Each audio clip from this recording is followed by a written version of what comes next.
هم میهنان عزیزم، لحظاتی سرنوشت ساز پیش روی ماست. کمکی که رئیس جمهور ایالات متحده به مردم شجاع ایران وعده داده بود اکنون رسیده است. این یک مداخله بشردوستانه است و هدف آن جمهوری اسلامی دستگاه سرکوب و ماشین کشتار آن است، نه کشور و ملت بزرگ ایران. اما با وجود رسیدن این کمک، پیروزی نهایی همچنان به دست ما رقم خواهد خورد. این ما ملت ایران هستیم که در این آخرین نبرد کار را تمام خواهیم کرد. زمان بازگشت به خیابانها نزدیک است.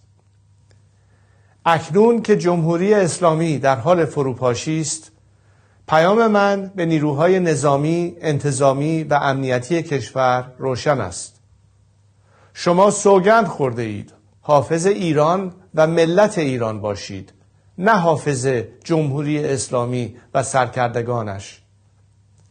وظیفه شما دفاع از مردم است، نه دفاع از رژیمی که با سرکوب و جنایت میهن ما را به گروگان گرفته است.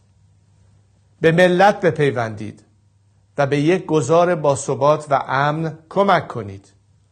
در غیر این صورت با کشتی در هم شکسته خامنه‌ای و رژیمش غرق خواهید شد. و پیام من به رئیس جمهور ایالات متحده پرزیدنت ترامپ این است: ملت شریف ایران با وجود سرکوب و کشتار وحشیانه این رژیم نزدیک به 2 ماه با دلاوری ایستادگی کرد.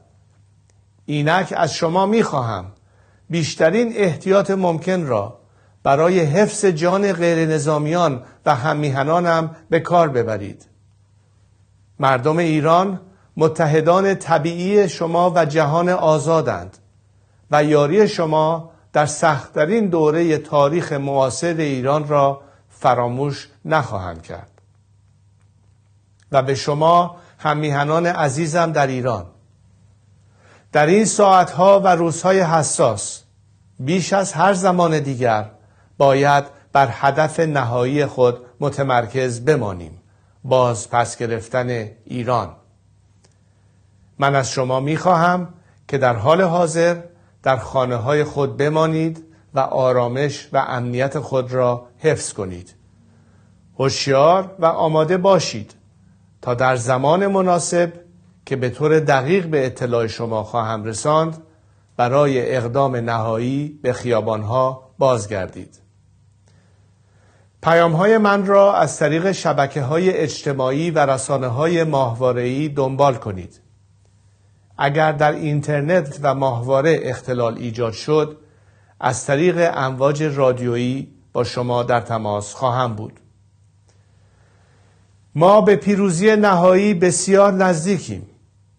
میخواهم هرچه زودتر در کنار شما باشم تا با هم ایران را پس بگیریم و دوباره بسازیم. پاینده ایران.